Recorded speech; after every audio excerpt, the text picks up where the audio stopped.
Today, we are talking about boosting academic success and really giving effective strategies for supporting children's emotional support, especially when they're in an educational environment. Kids in Louisville went back to school this week, kind of. They went one day this week and then they were out. They've been out because of some bus issues. But in thinking about the school year starting and in working with the clients that I work with, I was really thinking, what are some things that come up all the time about children in school that I think what if we were just all on the same page about these things right now, rather than letting it all kind of dribble out throughout the year and only if you interact with certain kids or whatever. What if we just started with, here are the things that you probably need to be prepared for if you are a parent, or if you are a teacher, or if you are just a trusted adult in the life of a child. What are some of the things that you need to just know and be prepared for as you support your child going through school? Because if you can support your child in that environment, then they can learn to thrive in that environment rather than trying to get away from that environment, trying to do anything to leave that environment. And so today I wanted to talk about real strategies, not just theories about different things that might help if you do it in the textbook way. But let's talk about things that work and why it is that they work. Because if you know why they work, then you can use it in any environment. If you are relying just on one strategy, then it can get lost if you try to translate that strategy in a new environment. But if you understand why a strategy works, then you can use that strategy anywhere, but maybe in different ways. For instance, if you think that the trick to helping calm yourself down is taking deep breaths, there may be a situation that comes up, and I can't think of one right now, but there may be a situation that comes up where you are unable to take deep breaths. But if you realize the reason that deep breaths work isn't some magic in a deep breath, but it's that when you are taking deep breaths, when you are pacing your breath, that's really what it is. It's not just a deep breath, it's a paced breath. It's a breath that you've given thought to that breath going in and out. When you are able to realize that it's not the magic of some deep breath, but it is because taking deep breaths helps regulate the brainstem. And the brainstem is in fight or flight mode, or at least headed that way, or at least agitated in some way. And so the reason your breath gets is because your brainstem is firing incorrectly. Then if you realize there are a lot of ways to calm down your brainstem. For instance, if you take your own pulse to show yourself that you are calm, that you're safe is really what it is.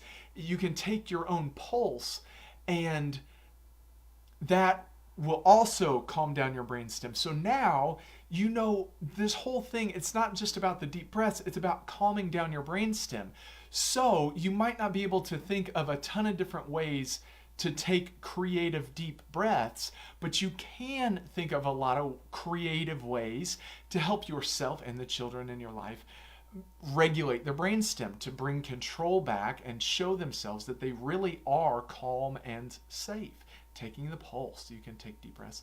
There's all sorts of things. Even just putting your feet on the ground with no socks or shoes on, just putting your feet on the ground and focusing in on that feeling helps regulate the brainstem. So it's the magic. But that's what I'm saying is, in that long way where I went around my elbow to get to my wrist, what I'm saying is that if I just tell you, oh yeah, use fidgets in school, Then what happens when the kid gets bored with a fidget? How many times has that happened, right? You get your kid a fidget spinner and you bought it with their favorite Pokemon on it or whatever, and they use it for like a week, and then it's kind of old news, and you tell them, hey, make sure you take your fidget, and they're like, I don't like that fidget anymore. And so then what do? You either go out and get another fidget spinner, or you just say that strategy doesn't work. But I'm going to tell you today how and why fidgets work, not just different fidgets that you can use, because when you understand how or why a fidget works, then you can come up with thousands and beyond different ways to create a fidget. So we'll make sure to cover why fidgets work. We're going to talk about strategies for teachers and for parents. So let's jump right into it. The first thing that I would want to make sure to talk to you about is the brand new MrStuTV.com. That's MisterStuTV.com. There you can find all sorts of mental health resources that are for both parents and teachers. I'm going there right now. There is a page on our site that allows you to click on different things and you can download various resources. There are 2 resources that I'm going to be talking about different things today, that these 2 resources are great to use to help support children both in and throughout their journey at school. The first is a resource called Checking In with Your Child After School.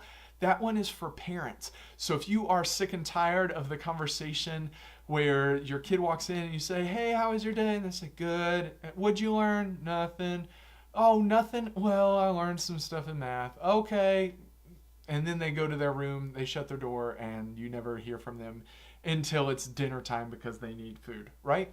Well, this resource, Checking In with Your Child After School, will help you to facilitate that conversation and really have a meaningful discussion rather than just these short answers. It's not something you'll have to use forever. It's a guide to help start the facilitation of the conversation, and then over time, it will just kind of turn into free form and you won't need the outline every single time. So get that resource.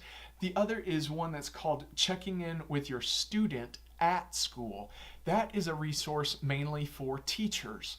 And it is one I have trained teachers to be able to use it to check in every single day with their students. Some teachers have a stack of these and they allow students to just come up and grab them if they feel like they need to, or if a kid gets to school early and they're just kind of sitting around. There's teachers who use it just as like a warm-up time or just as something to help kids settle during breakfast or whatever it might be. So grab those 2 resources, Checking In with Your Child After School and Checking In with Your Student at School. That is at MisterStuTV.com. That's MisterStuTV.com.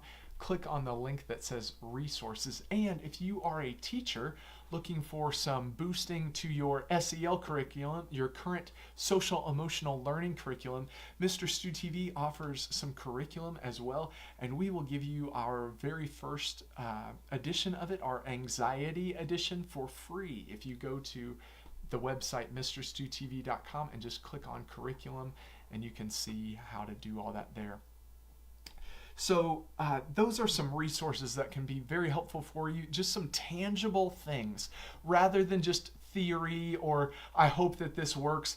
These are things that really will work. They really will help you, and they are free. So head over there to MisterStuTV.com, click on resources, click on curriculum, and get those things for yourself today. Let's talk now just about communication between parents and teachers and why that is so important, and maybe some tips on how to have communication between parents and teachers. There are 2 problems most of the time with the communication between parents and teachers.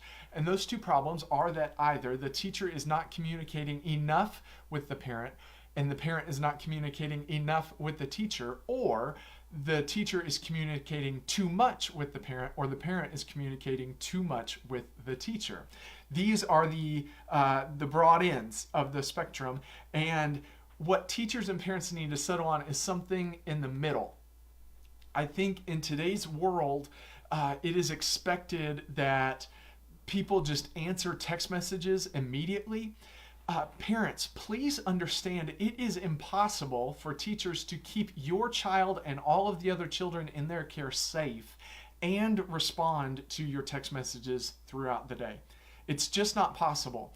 And I'll be honest, many of the behavioral reasons or the reasons I see children have disruptive behaviors in school is because an adult that was supposed to be watching them was distracted. Now, you won't see that in the report that comes out. No one will write down, I was distracted. What they'll say is, while I was working on other things or something like that. And I'm not saying that anyone is evil or criminal or anything like that, but what I'm saying is teachers and parents, you've got to find a balance. There can't be no communication, and there can't be so much communication that it's actually distracting teacher from what you are needing to actually do within your classroom. So here's what I suggest. I suggest that for different students, you do different things. And that needs to be at the comfort of the parent and the child, not at just random discretion, or not at because little Adrian did this thing, I'm going to make sure that his mom knows it immediately because that's my threat to him. I'm going to text your mom. I'm going to call your mom.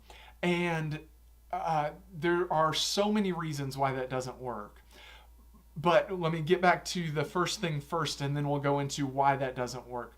The first thing is, it's not bad or wrong to communicate with parents when children have disruptive behaviors. However, if you are going to communicate with parents when their child has disruptive behaviors, you need to also make sure that you are communicating with them as often, if not more often, about their child's successes in school, or else the parent will begin to think that their child is a failure, whether consciously or subconsciously. That's the message. If the only messages they get are negative, that is not good. Even if it's like, oh, no news is good news, it doesn't work that way in people's brains. You have to balance it. If you're going to reach out about the difficult behaviors, make sure you're also reaching out when the child is showing amazing behaviors, or even when they're just doing something good. Make sure that you are reaching out about that as well. And also, same to the child. So if your threat is, which it shouldn't be, and I'm about to tell you why, but if your threat is, I'm going to call your mom, I'm going to text your mom, then when the child is doing something good, you also need to say, I'm going to call your mom about this. I'm going to text your mom or dad or whoever your guardian is. I'm going to message them or call them and let them know you did this thing as well. Because otherwise, the child will begin to think that all you notice in them is the bad. So they must only be bad, not good. But let's talk real quick about why calling or texting a parent in the moment does not work. I know it seems like it works. And I know that it looks in the moment, it's like, oh my gosh, the behavior stopped. This is great. But here is the message you are sending to the child when you say that for everything. If a child won't stop doing something or start doing something, or they're doing something that you don't want them to do, and your go-to is to call or message their parent, here is why that doesn't work. It doesn't work because then the kid sees you have no idea what you're doing. You are being paid. You are a professional being paid to work with children. Now, I do understand that situations come up where you don't know what to do. You genuinely don't know what to do, and you think the only person who can help you is their parent. Great. Keep that in your back pocket. Deal with the situation to keep it safe within the confines of the structure and systems that are put on within your school. Give necessary consequences, both positive and negative. Do all of those things, and then set a meeting to talk to the parent about these ways to support this child not call the parent while they're in the middle of their workday and you are trying to watch other children. It doesn't work that way. And the child sees, or at least the signal to them is, this person does not know what they're doing. The second message that it sends to the child is that the child needs someone outside of themselves, probably mom, dad, grandma, grandpa, guardian, to control me anytime I'm causing a disruption. I can't do that on my own, because if I could do that on my own, they would teach me how, because I'm at school, so I'm here to learn. So if I could learn how to regulate myself, they would teach me. I would be learning that skill. But they're not teaching me. They're just calling and trying to control me and getting someone to control me. So it must be that someone needs to control me anytime I'm causing a disruption, anytime I'm having a disruptive behavior. And the reason that more disruptive behaviors are happening now in schools is because we are working more to control children rather than teach them how to control themselves.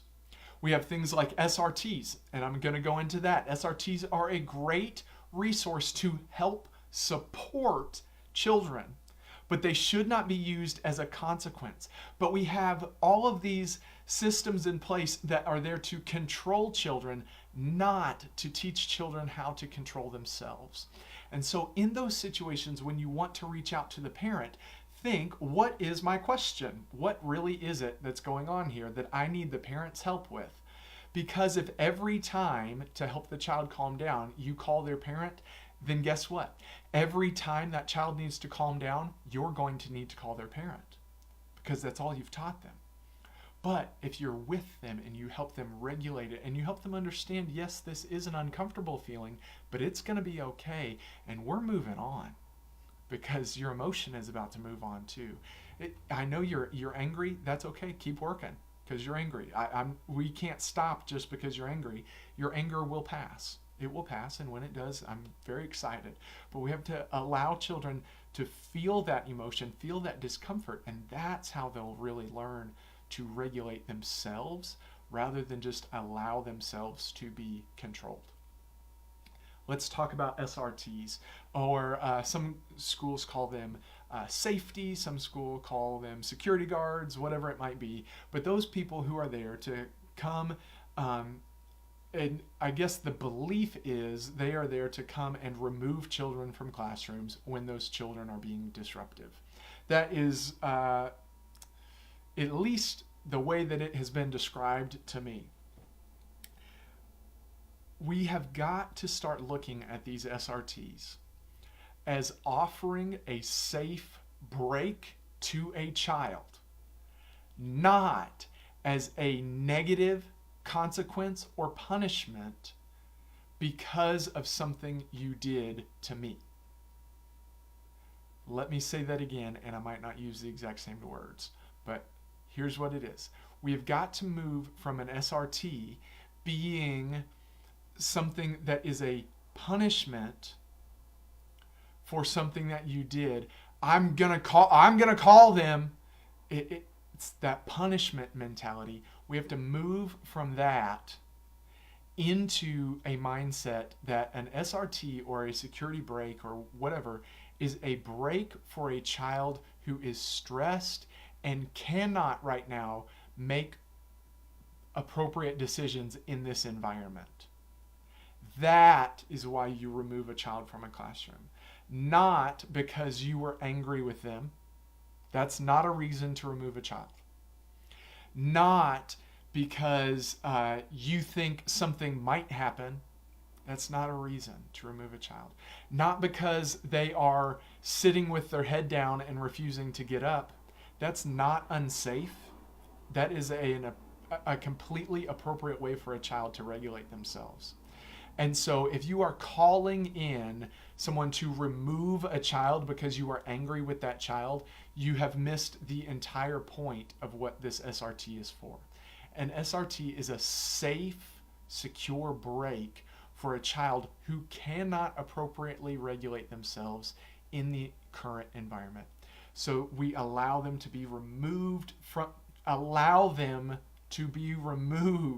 not forcibly remove them, but allow them to be removed from the environment so that they can get regulated enough to then return as quickly as possible.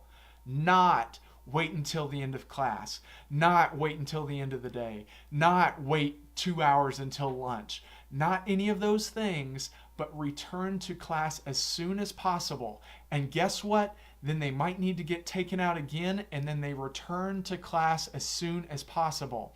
And then guess what? They might need to get taken out again, and then guess what? They return to class as soon as possible, because actually what you are doing is you are offering them exposure therapy. I'm going to see how long you can be in class, and then I'm going to give you a break to re-regulate. Then I'm going to see how long you can be in class, and then I'm going to give you a break to re-regulate. And over time, that exposure time, that time in class will grow, the break time will get shorter, and eventually will diminish all the way. But when it's used as a punishment, it only grows and grows and grows, because the child believes the only way they can function in this class or in this environment is to not be in this environment. That's what happens when it's a punishment.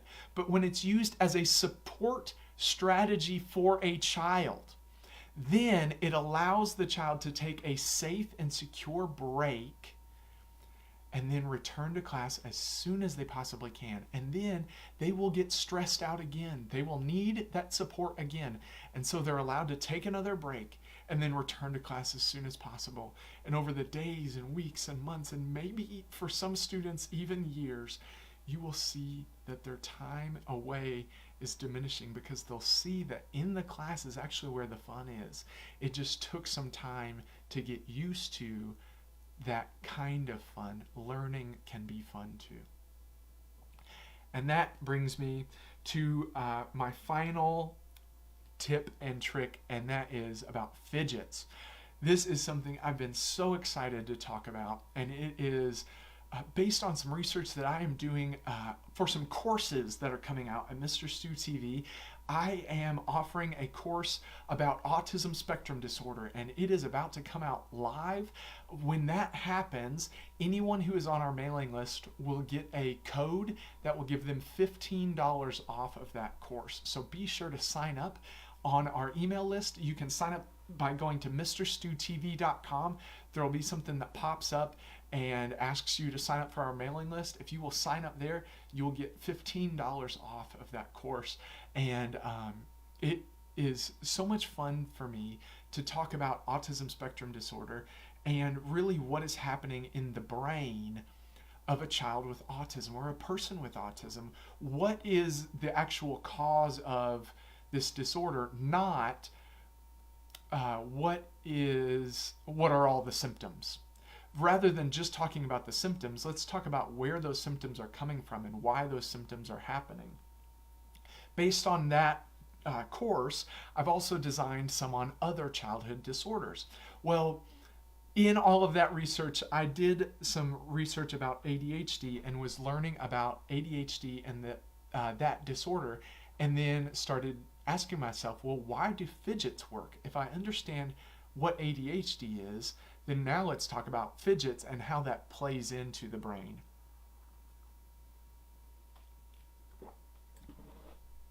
So let's talk about fidgets and how almost anything can be a fidget. The way that fidgets work is there is a chemical in the brain called dopamine. And dopamine is the brain's reward chemical. Anytime you do something that the brain likes or enjoys or sees as satisfying, you get a burst of dopamine. And it is also stimulant medication, mental health medication, things like Adderall. Those things help produce more dopamine in the brain. They stimulate more dopamine in the brain, and so ADHD, the level is rebalanced. That's basically what's going on. Well, with fidgets, what is happening is our brains are constantly searching for sources of dopamine. Our brains are constantly looking for ways to be rewarded. So what our brains are doing is it's like, okay, can I get any dopamine from what I'm looking at? Can I get any dopamine from what I'm listening to? Can I get any dopamine from what I'm smelling? Can I get any dopamine from what I'm touching? And it is constantly searching for that dopamine. A fidget allows one of those portions of dopamine to kind of not need to be searching, so it allows the others to focus in. Let me give an example. If a child really likes a fidget spinner, that's kind of the one that started the craze about fidgets. If a child is using a fidget spinner, then they are getting dopamine from their touch receptors. That's it in general. They're getting dopamine from their touch receptors. And so their touch receptors don't need to look anymore. So now they can just stare, and they can use more of that dopamine search on the site rather than on their hands. So they're not just doing this, searching for more dopamine. There we go.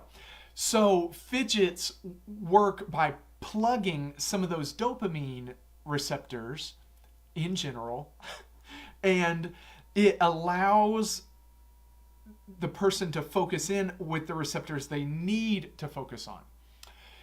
It could be that it is helpful for you to chew gum while you work. And really, gum is what I call a mouth fidget. So you put the gum in and you're chewing. It is such a shame that so many times children are not allowed to chew gum in school, because gum is the original fidget. And the reason that there was so much gum stuck under the desks is because gum really helps kids to focus, because they can chew and you can move it around in your mouth, and they have to learn regulation, like things, they can't pop the gum, they can't stick the gum underneath the table. What if it was not just, oh, you can't have gum, to, hey, if we find gum, this no more gum until the next day, and then over time that time can get longer. But anyway, I digress. But gum is a mouth fidget, because what is it doing? It's plugging some touch receptors, it's plugging some taste receptors, it's plugging some scent receptors. And so gum, because it's plugging taste and movement and smell, kids are able to listen and look at what they need to. So gum would be great for kids. Another one, if kids are trying to read, the reason that music can be helpful is so that their ears are not listening to all the sounds just from being in a room with other kids. Kids just make noise. Adults make noise. If there's a bunch of them in a room, you will hear noise even if it's silent. So a lot of times it actually helps kids to listen to music when they're reading in a classroom, but if they're alone reading, it does not help them. Why? Because in the classroom, it allows them to listen in and focus in on something so that they're not listening to all the other noise. When they are at home or on their own or in a quiet environment by themselves that's safe, then the music is actually a distraction because it's the only noise in the room. But if there are other noises, some light music can help plug that dopamine receptor so that kids are then able to focus in on what they're looking at. If kids were able to listen to light music and chew gum, then get this, everything would be plugged. Their taste, their touch, their smell, and their hearing. And the only receptor open would be their sight receptors. Again, this is in general science. I understand, I'm not a neurochemist, but in general, this is what's happening. And they would just be looking, and that could really help children read better. I'm just saying, let's talk about it, people. If you are a policymaker, think about reenacting, or I don't know what the word would be, reintroducing gum into the school environments. Let them chew it. It will really help them look at and listen to a lot of things. That is why fidgets work. It plugs dopamine receptors. So you can, that's why coloring actually works. I know that it looks like the child isn't listening to you, but they don't need to be looking at you. Most of the time, they don't need to be looking at you to be listening. Imagine how many meetings you have been to, especially in the Zoom world, where you were not at all looking at the person who is talking, but you were able to get all of the information that you needed. Was it every single sentence, every single word? No.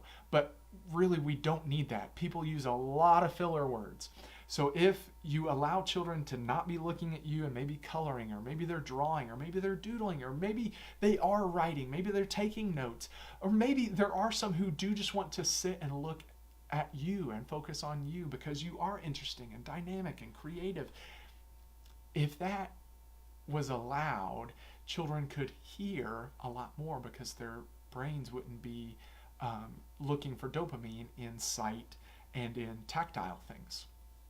So I urge you, if you are an educator, let kids color while you're talking.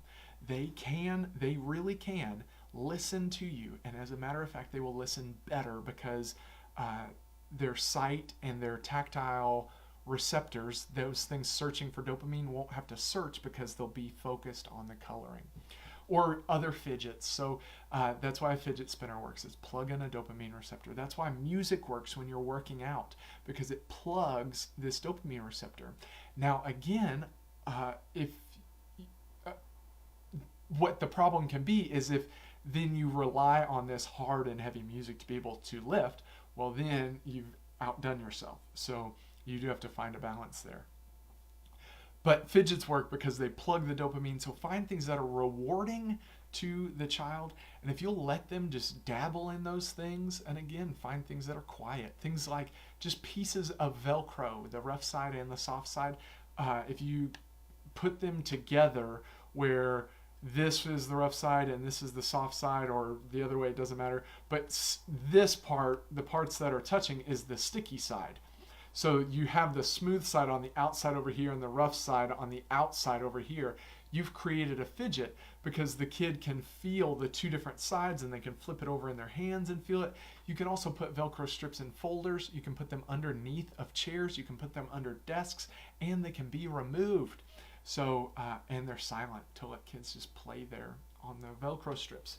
Just let them plug those dopamine receptors, and then they'll be able to focus in on you even more. We are over our time, and I have had a blast talking to you today about some strategies to help support kids. Make sure that you don't miss out on any of the mental health fun, resources, and training that is coming your way in the next days, weeks, and months. Follow Mister Stu TV everywhere on Facebook, Instagram, TikTok, YouTube, and head over to MrStuTV.com. We also have some brand new Mister Stu TV merch with all of your favorite Mister Stu TV characters. So I will see you very soon. The next Facebook Live is in 2 weeks at 2 p.m. I'll see you there. Until then, spread the word, share the love, share the love. Bye-bye.